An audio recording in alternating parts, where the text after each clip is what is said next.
원엔 환율이 장중한 때 900원 선 아래로 떨어지며 7년 2개월 만에 최저치를 찍었습니다. 엔저 현상이 심화됨에 따라 우리 경제에 미칠 악영향에 대한 우려가 커지고 있습니다. 금융위원회가 시장 활성화를 위해 코넥스 시장의 투자 문턱을 낮췄습니다. 이르면 다음 달부터 코넥스에 투자하려는 개인은 1억 원의 예탁금만 넣으면 됩니다. 임종용 금융위원장이 오늘 제8회 서경금융전략포럼에서 국내 금융회사도 연기금 시장의 자산 운용 부분에 참여할 수 있도록 하겠다며 실용적인 금융개혁을 강조했습니다. 서울의 소형 아파트값이 중대형 아파트값을 넘어서는 역전 현상이 확산하고 있습니다. 동대문, 동작, 서초 등 서울 일부 지역은 전용 면적 85제곱미터 이하 아파트의 매매 가격이 중대형 아파트를 추월했습니다.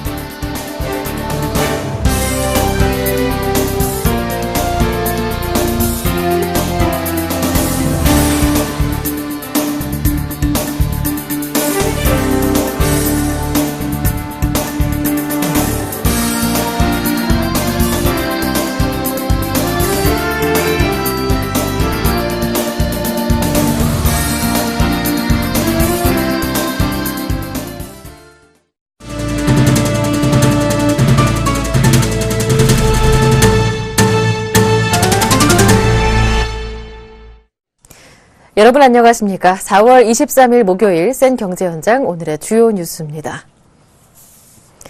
원엔 환율이 장중한 때 900원 선 아래로 떨어지는 등 엔저 현상이 심화함에 따라 우리 경제에 미칠 악영향에 대한 우려가 커지고 있습니다. 원엔 재정 환율은 오전 한때 899원 67전을 기록해 7년여 만에 최저치를 찍었습니다.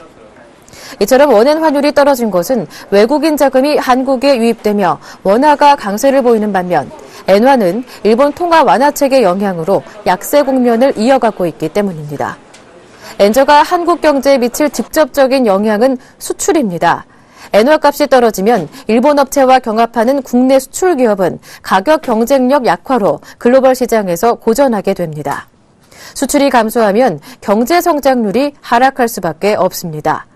대부분 기관이 내놓은 올해 경제 성장률 전망치는 감소세인 수출이 호전된다는 전제에서 나온 것이어서 엔저로 수출이 예상외로 부진하게 되면 실제 성장률이 내려갈 수 있습니다. 한편 원달러 환율은 미국의 주택 판매 지표 호조에 달러화가 강세를 나타낸 영향으로 상승세를 보였습니다. 이르면 다음 달부터 중소기업 전용 주식시장인 코넥스에 투자하려는 개인은 1억 원의 예탁금만 넣으면 됩니다. 오늘 금융위원회는 코넥스 파생상품 장외 주식거래시장 활성화 방안을 마련했습니다. 이 방안에 따라 현재 3억 원인 코넥스 투자자 예탁금 규모는 5월 중 개정되면 1억 원으로 낮아집니다. 또 소액 투자자가 큰 부담 없이 투자할 수 있도록 코스피 200 선물 옵션 거래 단위의 20% 수준인 미니 상품이 오는 7월 나옵니다. 모든 비상장 주식의 거래 장터 구실을 하는 호가 체결 내역 게시판도 이달 중 개설됩니다. 1억 원인 랩 어카운트의 기본 예탁금도 없어집니다. 오늘 서울 플라자 호텔 그랜드 볼룸에서 열린 제8회 서경금융전략포럼에서 임종용 금융위원장은 국내 금융회사가 연기금 시장의 자산 운용 부분에 참여할 수 있도록 하겠다며 실용적인 금융개혁을 강조했습니다. 정한희 기자입니다. 금융산업 개혁이 시작된다는 주제로 열린 서경금융전략포럼에서 임종용 금융위원장은 갈수록 확대되는 연기금 운영에 그동안 경험이 짧아 외국계 자산운용사에 비해 참여 기회가 적었던 국내 금융사에도 기회를 주겠다고 말했습니다. 이제 2020년이 되면 국민연금이 900조 가까이 됩니다. 퇴직연금 400조가 됩니다. 1200조, 1300조가 되어버린 연기금 자산에 금융회사는 어떤 역할을 할 수 있을 것이냐. 그리고 금융회사의 수익력을 제고하는데 과연 이 연기금의 그라운드에서 우리가 무엇을 기여를 해줄 것이냐. 임 위원장은 현재 세제 혜택이 예금 위주로 편중돼 있는데 투자 상품도 균형 있게 세제 혜택을 볼 수 있도록 금융세제 개선 방안을 검토하겠다고 얘기했습니다. 무엇보다 말로만 하는 개혁이 아닌 실용적인 현장 중심의 개혁을 이끌겠다는 것입니다. 금융규제의 큰 틀은 일일이 규제하는 코치가 아니라 심판으로 거듭나겠다는 뜻도 밝혔습니다. 이를 위해 금융규제의 전면적인 네거티브화는 힘들지만 판매 부분의 네거티브화 노력은 지속하겠다는 보관입니다. 그래서 카드사는 이제 중소기업 적합업종 이외에는 모든 것을 할 수 있습니다. 웨딩사업, 여행업. 이번 행사에서 핀테크 혁명, 금융산업의 뉴 아젠다라는 제목으로 주제 강연에 나선 변준영 보스턴 컨설팅 그룹 파트너는 기존 은행을 답습하는 인터넷 은행은 성공할 수 없다고 역설했습니다. 이어 기조 강연에 나선 임종용 위원장은 핀테크 산업 활성화에 대해 규제 완화가 문제라기보다는 핀테크 회사와 금융회사 간 서로 이해가 부족해 비즈니스 모델이 구축되지 못한 것이 문제라며 정부와 금융회사 간의 핀테크 소통을 구축하겠다고 말했습니다. 오늘 열린 제8회 서경 금융전략 포럼에는 임종용 금융위원회 위원장을 비롯 정관계, 금융권 주요 인사 400여 명이 참석해 성황을 이뤘습니다. 이번 행사에서 임 위원장은 1,300조 원의 연기금 시장에서 국내 금융업계의 참여의 폭을 확대해주겠다고 밝혀 금융, 증권업계의 큰 호응을 받았습니다. 서울경제TV 정한입니다. 우리나라 경제가 지난 1분기에 직전 분기보다 0.8% 증가하는 데 그쳐 4분기 때 0%대 저성장 국면을 이어갔습니다. 한국은행이 오늘 발표한 실질 국내 총생산 속보치를 보면 1분기 GDP는 361조 9,710억 원으로 전분기보다 0.8% 증가했습니다. 1분기 GDP는 작년 동기 대비로는 2.4% 성장했습니다. 이 수치는 지난 2013년 1분기 2.1%를 기록한 이래 2년 만에 가장 낮은 수준입니다. 1분기 성장률이 부진한 양상을 보이자 경기 회복이 늦어지면서 저성장 국면이 길어지는 것 아니냐는 우려가 커지고 있습니다. 지난해 말부터 유가 하락 등의 호재가 있었고 건설업에서 회복 조짐이 나타났지만 위축된 투자 심리 탓에 민간 소비의 회복이 어렵고 수출도 부진한 양상을 이어가고 있습니다. 동대문구와 동작구 등 서울 일부 지역에서 전용 85제곱미터 이하 아파트값이 85제곱미터 초과 아파트값을 넘어섰습니다. 부동산 전문가들은 주택시장이 실수요 중심으로 재편되면서 소형 아파트값과 중대형 아파트값 역전 현상은 당분간 지속될 것으로 전망했습니다. 정창신 기자가 보도합니다. 서울의 소형 아파트값이 중대형 아파트값을 넘어서는 역전 현상이 확산하고 있습니다. 오늘 부동산 114에 따르면 동대문과 동작, 서초 등 서울 일부 지역은 전용 면적 85제곱미터 이하 아파트의 3.3제곱미터당 매매 가격이 중대형을 추월했습니다. 지난 2006년 말에는 서울 25개 자치구 모두 전용 85제곱미터 초과 아파트의 3.3제곱미터당 가격이 높았습니다. 현재는 동작과 서초, 금천 등 8개 자치구에서 소형 아파트 가격이 더 높은 역전 현상을 나타냈습니다. 특히 동대문구의 전용 85제곱미터 이하 아파트 매매 가격은 3.3제곱미터당 1,292만 원으로 85제곱미터 초과 아파트 1,154만 원과 비교해 138만 원 높았습니다. 이 밖에 동작구 132만 원과 관악구 109만 원 등에서 중소형 아파트 가격이 더 높았습니다. 주택시장이 실수요로 재편되고 나서 중소형 성형 강세 현상이 이어지고 있습니다. 특히 전용 면적 85제곱미터 이하는 최근 수익형 부동산으로 운영하는 임대 수요까지 몰리면서 상대적으로 소형 강세가 큰 편입니다. 소형 중대형 아파트 가격 차이는 지난 2008년 글로벌 금융위기 이후 줄기 시작했습니다. 2009년 563만 원에서 지난해 324만 원, 올해는 313만 원까지 격차가 줄었습니다. 주택 경기 침체와 인구 구조 변화, 전세난 등으로 중소형 면적에 대한 선호도가 높아졌기 때문입니다. 저금리에 운영 수익을 극대화하려는 수요자들이 중소형 위주로 몰리고 있습니다. 부동산 전문가들은 주택시장도 실수요자 중심으로 움직이고 있기 때문에 소형 아파트 값이 중대형 아파트 값을 넘어서는 역전 현상은 당분간 계속될 것으로 전망했습니다. 서울경제TV 정창신입니다. 다들 노후 준비 잘하고 계신가요? OECD에 따르면 우리나라의 기대 수명은 지속적으로 늘어나 OECD 회원국 가운데 13위로 중위권에 속하는 반면 노후 준비는 29위로 거의 꼴찌 수준이라고 합니다. 이런 현실을 감안해 정부가 만든 주택연금이란 제도가 있는데요. 올 들어 주택연금에 가입하는 노년층이 빠르게 늘어나고 있습니다. 주택연금이 왜 최근 들어 인기를 끌고 있으며 그 장점과 가입 방법 등은 무엇인지 보도국 양한나 기자와 함께 자세히 알아보겠습니다. 안녕하세요. 네, 안녕하세요. 네, 올 들어 노년층의 주택연금 가입이 급증하고 있는데 이보다 먼저 주택연금이 무엇인지부터 자세하게 알아보죠. 네, 주택연금공사에 따르면 올 1분기 주택연금 가입자가 1,495명으로 전년 동기보다 무려 41.6% 증가했습니다. 주택연금은 2007년에 출시됐는데 당시 초기에는 영가입자가 500에서 600명 수준에 불과했습니다. 근데 최근 3년 사이 주택연금 가입 건수는 70%나 늘었습니다. 집은 소유했지만 나이가 들면서 이를 관두거나 더 이상 일하기가 어려워 마땅한 소득이 사라질 때 현재 사는 집을 은행에 담보로 맡기고 매달 일정 금액을 연금 형식으로 받는 것이 주택연금입니다. 집은 있지만 소득이 없어 생활이 어려운 노년층을 대상으로 하는 일종의 사회복지제도로 이해하시면 되는데요. 9억 원 이하의 주택을 소유한 부부 중 한쪽이라도 만 60세가 넘으면 신청할 수 있습니다. 연금을 지급받는 방식은 죽을 때까지 받는 종신 방식과 기간을 정하고 받는 확정 기간 방식이 있습니다. 받을 수 있는 금액은 확정 기간 방식이 좀 더 많고요. 초기에 주택 가격의 1.5%를 보증금으로 납부를 해야 가입이 가능하고 매달 보증잔액의 0.75%를 보증료로 납부해야 하는 부담도 다소 있습니다. 네, 일종의 역모기지론으로 이해해 볼 수 있을 것 같은데 왜 최근 들어 이 주택연금의 인기가 급증하고 있는 건가요? 네, 쉽게 말해 갈수록 노후 대비가 어려워지고 있기 때문입니다. 아시다시피 현재 1%대 초저금리 시대에 접어들게 되면서 더 이상 은행에 예금이나 적금을 들면서 돈을 모으기가 힘든 상황입니다. 물가 상승률 등을 감안하면 은행권의 실질 금리는 거의 마이너스 상태라고 볼 수 있는데요. 그렇다고 일해서 은퇴하고 소득이 일정치 못한 노년층이 리스크가 큰 주식이나 채권 등에 돈을 넣기에도 부담입니다. 또 2012년 이후로 꾸준히 연금액이 줄어들고 있는 점도 추가적인 이유로 볼 수 있습니다.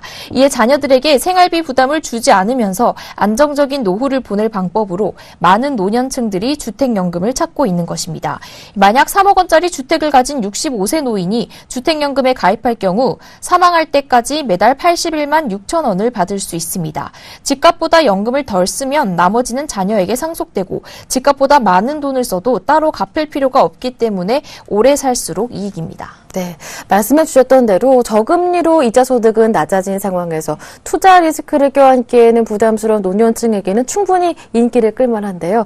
네, 그렇다면 주택연금 가입은 어떻게 해야 하는 건가요? 네, 현재 살고 있는 주택으로 주택연금에 가입을 하려면 주택금융공사 관할지사를 방문하거나 공사 홈페이지에서 신청할 수 있습니다. 이를 통해 상담을 하거나 주택연금 설명사항을 확인하고 신청서와 필요 서류를 제출합니다. 그럼 공사가 직접 주택을 방문한 뒤 가입자 적격 심사를 진행하고요. 이 심사가 완료되면 공사와 보증 약정을 맺고 공사를 담보권자로 해 대상 주택의 근저당권을 설정합니다. 그 뒤 주택연금 보증서를 발급해 은행으로 보내게 되고 가입자가 거래은행을 방문해서 금융거래약정을 맺고 주택연금을 수령하게 됩니다. 네, 그럼 가입 후의 수령액은 어떻게 결정이 되는 건가요? 네, 가입 당시 나이와 집값에 따라 결정이 되는데요. 주택금융공사는 통계청에서 발표한 평균 수명을 활용해서 예상 수명을 측정합니다. 작년 말 기준으로 우리나라 평균 수명이 82세라고 봤을 때 60세에 가입한 사람은 앞으로 22년을 더 살 것으로 가정하고 연금 수령액을 산출하게 됩니다. 예를 들어 현재 3억 원짜리 주택을 기준으로 종신 지급 방식을 선택하면 60세는 68만 원, 70세는 98만 원 정도를 매달 연금 형식으로 받게 됩니다. 나이가 많을수록 수령액은 더 올라가게 되죠. 이 확정 기간 방식을 선택하면 기간을 정하고 그 해당 기간 안에 금액을 받게 되는데 이걸 선택한 가입자는 전체의 30% 정도밖에 안 되고 70%가 종신 지급 방식을 선택했다고 합니다. 그런데 만약 예상 수명을 넘어서 계속 살게 되면 가입자는 이득이고 주택연금 입장에선 리스크가 있기 때문에 주택연금 가입 당시에 집값의 1.5%를 초기 보증료로 내야 합니다. 그 후 매달 연금 잔액의 0.75%를 또 추가로 내야 하고요. 여기에 연금을 지급하는 은행에 매달 정해진 이자도 이자도 갚아야 합니다. 이 이자는 현재 약 2.76에서 2.9% 정도 되고요. 따라서 가입자가 매달 받는 연금 액수는 보증금인 연금 잔액의 0.75%와 은행이자 2.76에서 2.9%를 모두 뺀 나머지 금액입니다. 네. 네, 보도국 양한나 기자와 함께 인기가 급증하고 있는 주택연금에 대해서 오늘 자세히 알아봤습니다. 고맙습니다. 네, 감사합니다.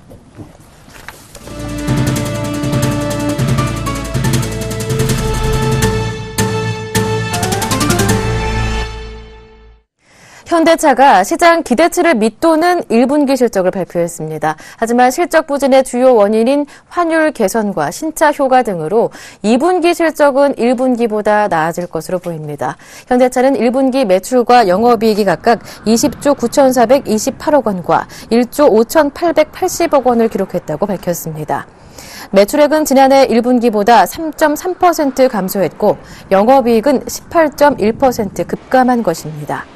이 같은 영업이익은 시장의 예상치인 1조 6,616억 원을 밑도는 수치입니다. 현대차는 작년 1분기 대비 공장 판매가 감소했을 뿐만 아니라 환율 환경이 부담으로 작용했다며 신형 투싼 등 신차 효과가 지속적으로 확대되고 우호적인 환율 여건이 조성될 것으로 전망되는 만큼 수익성이 향상될 것이라고 내다봤습니다. SK텔레콤이 3세대 차세대 플랫폼 혁신 전략을 발표했습니다. 장동현 SK텔레콤 사장은 플랫폼 혁신에 올인해 2018년까지 SK텔레콤과 관련 회사의 기업 가치를 현재의 2배 수준인 100조 원으로 끌어올리겠다고 강조했습니다. 장 사장은 오늘 서울 을지로 SK텔레콤 본사에서 기자간담회를 열고 차세대 플랫폼 혁신을 통해 이동통신 산업이 처한 한계를 극복해 나가겠다고 말했습니다. SK텔레콤이 추구하는 차세대 플랫폼은 통신을 기반으로 개방형 생태계를 구축하고 고객의 요구를 모두 충족시키는 상품과 서비스를 제공하는 새로운 형태의 플랫폼입니다. SK텔레콤은 3C 기반 생활가치 플랫폼 개발, 통합미디어 플랫폼 진화, 사물 인터넷 서비스 플랫폼 육성 등 3대 전략을 마련하고 이를 중심으로 미래 성장을 본격 추진해 나가기로 했습니다. 또 3밴드 LTE 적용 범위 확대를 통한 망 고도화를 지속적으로 해나가고 5G와 인공지능, 핀테크 등 차세대 기술 개발에도 앞장설 계획입니다. 국민연금공단이 반환 일시금과 소멸시효 제도를 자세히 알리는 내용을 다음 달부터 가입자 내역 안내서에 추가하기로 했습니다.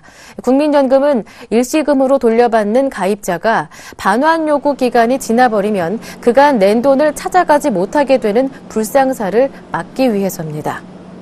공단은 가입자가 사망, 국외 위주 등으로 더 이상 가입할 수 없거나 수급 연령이 됐으나 수급 요건을 충족하지 못하면 그간 낸 보험료에 이자를 붙여 일시금으로 돌려줍니다.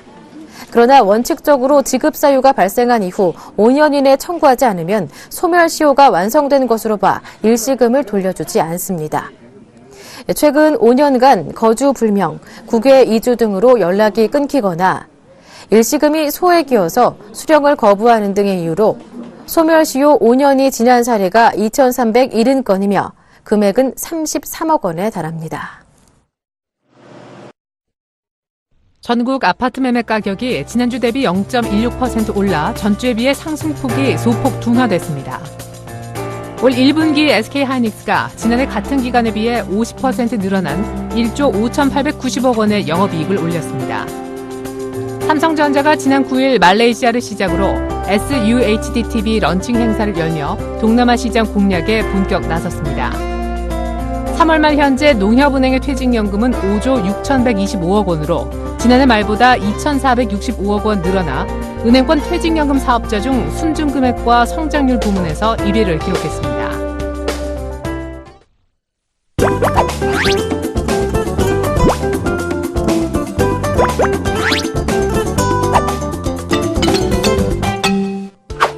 여름철 가전으로만 여겨졌던 에어컨이 진화하고 있습니다.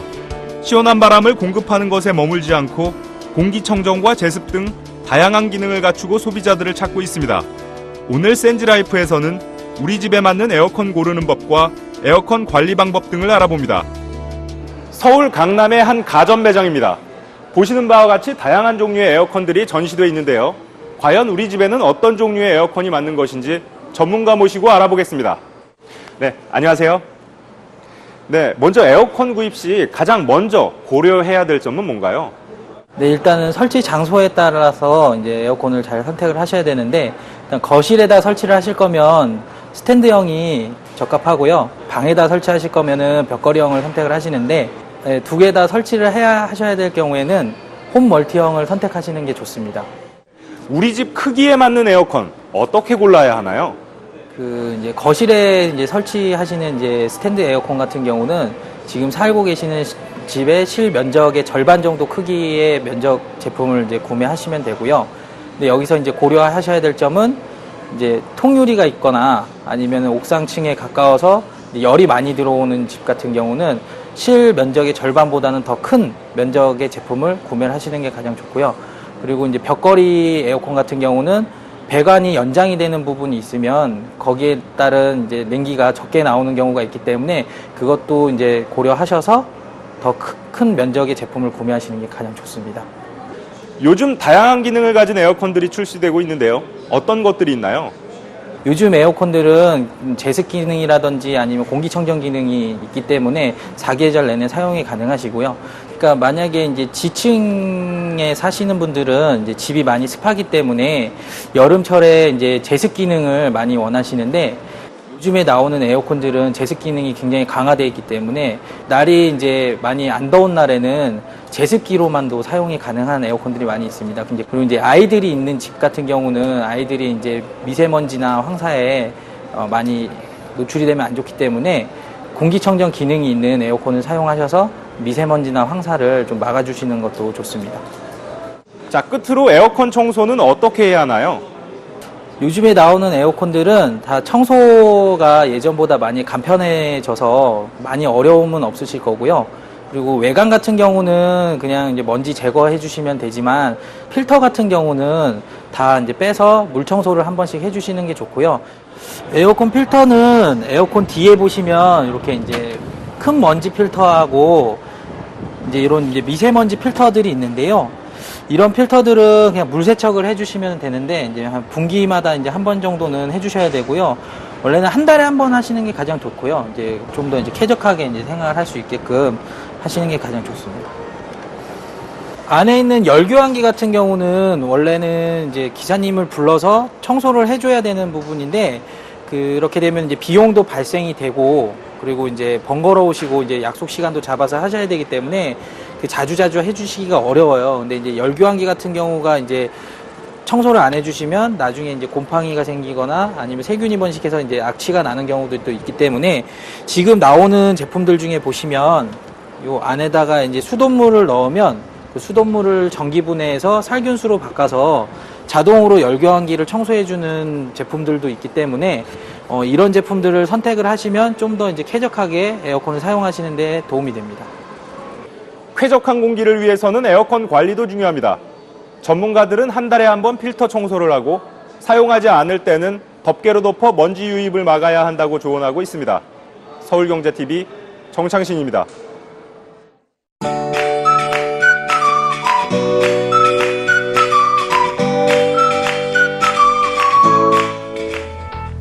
안녕하세요. K웨더 라이프스타일 예보 윤지향입니다. 오늘 따뜻한 햇살이 비치면서 봄 기온이 완연했습니다. 금요일인 내일도 대체로 맑겠고요. 한낮에 무척 따뜻하겠는데요. 남부 일부 지역은 초여름처럼 덥게 느껴지기도 하겠습니다. 위성 영상부터 보시면 현재 전국 곳곳에 구름이 다소 지나고 있는데요. 대부분 하늘 높은 곳을 지나고 있어 대체로 맑다고 느끼실 겁니다. 오늘 저녁에도 가끔 구름 많은 정도가 되겠고요. 한편 우리나라 북쪽으로 기압골에 동반된 구름대가 보입니다. 이 구름대의 끝자락이 중부지방을 스치면서 내일 새벽 한때 흐리거나 구름 많겠는데요. 이후 빠르게 맑은 하늘을 회복하겠습니다. 따라서 내일은 전국이 대체로 맑겠고요. 기온은 오늘과 비슷하거나 조금 높겠습니다. 한낮에 서울 22도로 예상되고 남부지방은 25도 안팎까지 올라 초여름 날씨가 예상됩니다. 아침 저녁으로는 다소 서늘하겠는데요. 큰 일교차에 감기 걸리지 않도록 유의하시기 바랍니다. 내일 아침 내륙 일부에는 안개 끼는 곳이 있겠고요. 강원 중북부 동해안과 산간 일부에는 건조주의보가 내려진 가운데 건조한 날씨가 이어지겠습니다. 내일은 중국 산둥반도 부근에 위치한 고기압의 영향을 받겠습니다. 다음은 나절 예보로 자세한 지역별 날씨 알아보겠습니다. 중부지방 새벽 한때 흐리거나 구름 많겠지만 아침부터는 맑겠습니다. 낮 기온 서울과 춘천 22도로 예상됩니다. 강원 동해안도 새벽 한때 구름 많겠고요. 이후 대체로 맑겠습니다. 낮 기온 속초와 강릉 20도로 따뜻하겠습니다. 남부지방 맑은 하늘이 이어집니다. 아침에 광주 10도, 대구 12도, 한낮에 광주 24도, 부산 21도가 되겠습니다. 모든 해상 대체로 맑은 가운데 물결은 0.5에서 2m로 잔잔하게 일겠습니다. 이번 주말에도 맑은 하늘이 이어지겠습니다. 낮 동안 무척 따뜻하겠는데요. 주말 외출 계획 세워보셔도 좋을 것 같습니다. 날씨였습니다.